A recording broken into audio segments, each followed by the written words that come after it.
여러분 안녕하십니까? 오늘도 예수님 안에 복된 하루 되시기를 바랍니다. 오늘 다니엘 강해는 다니엘서 9장 네 번째 강인데요. 기도의 표준 모델이라는 주제입니다. 다니엘의 기도 내용을 살펴보면 바른 기도란 바로 이런 마음 자세와 내용을 담고 있음을 깨닫게 됩니다. 첫째, 항상 하나님을 부르라. 다니엘 9장 3절로 4절.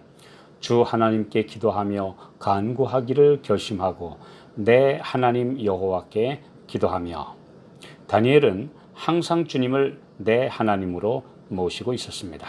그의 모든 문제를 맡아주시는 분으로, 그의 주인으로, 자신은 그분의 종으로 주님의 뜻을 행하며 살았으므로 주님을 찾는 것은 자연스러운 일과였습니다.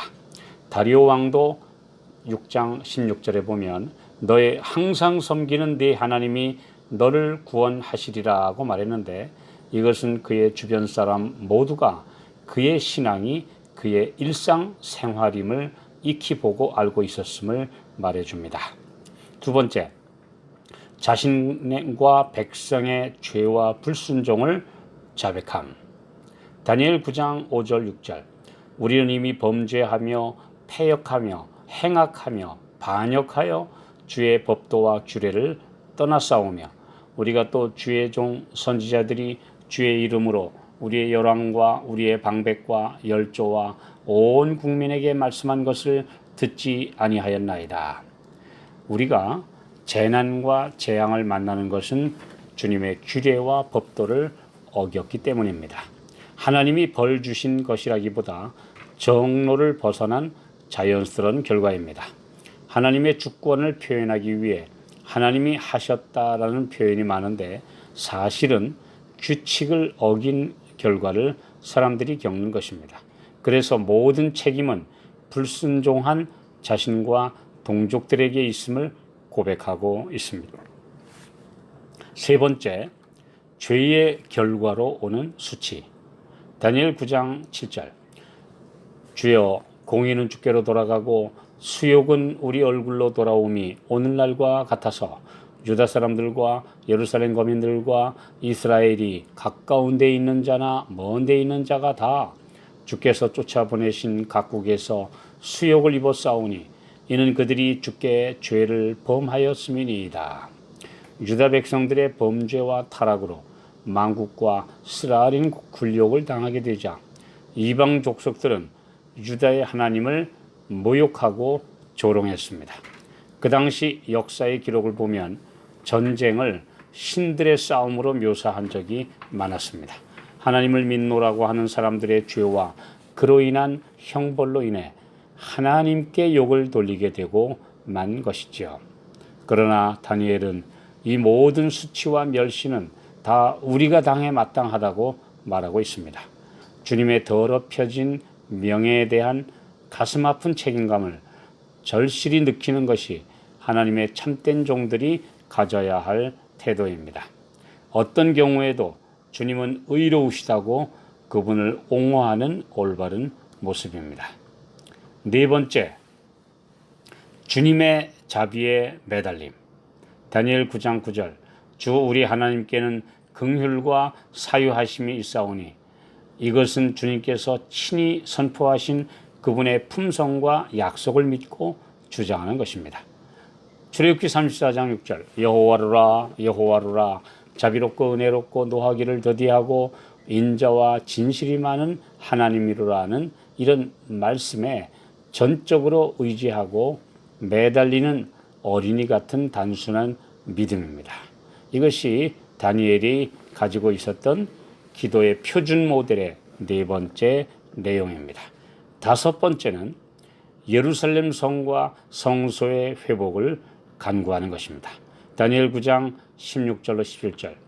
주여, 내가 구하옵나니 주는 주의 공의를 쫓으사 주의 분노를 주의 성 예루살렘 주의 거룩한 산에서 떠나게 하옵소서.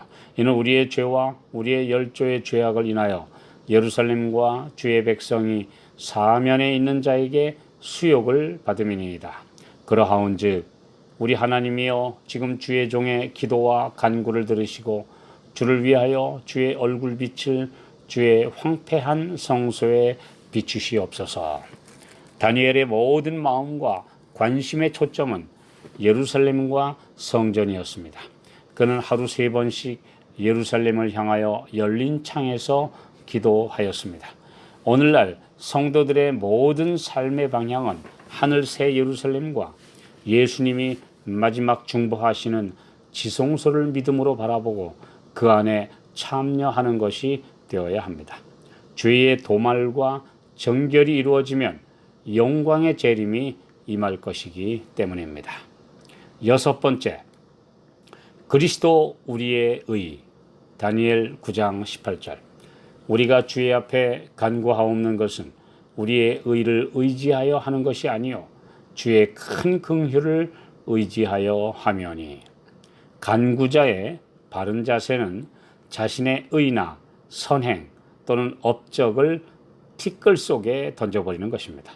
인간의 의는 이사야 64장 6절 말씀대로 다 더러운 옷 같기 때문에 자신의 공로로 구원을 받거나 하나님의 은총을 받으려는 시도는 아무런 가치가 없습니다.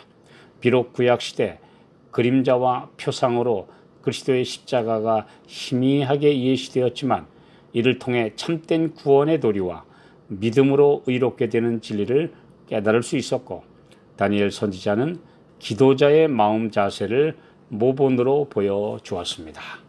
자, 바른 기도의 특징, 다니엘의 기도 7번째 마지막 그의 기도의 특징은 주님의 영광을 위하여입니다. 다니엘 9장 19절. 주여 들으소서, 주여 용서하소서, 주여 들으시고 행하소서, 지체치 마옵소서. 나의 하나님이여 주 자신을 위하여 하시옵소서.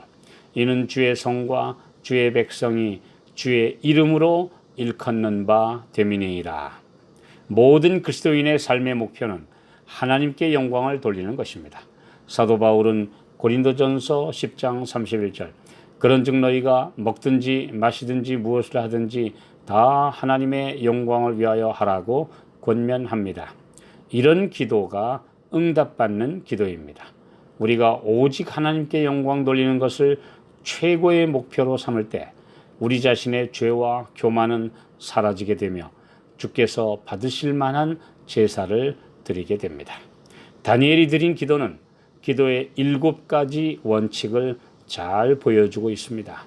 이것이 그리스도인의 삶 자체가 기도가 되는 완전한 모본이기도 합니다.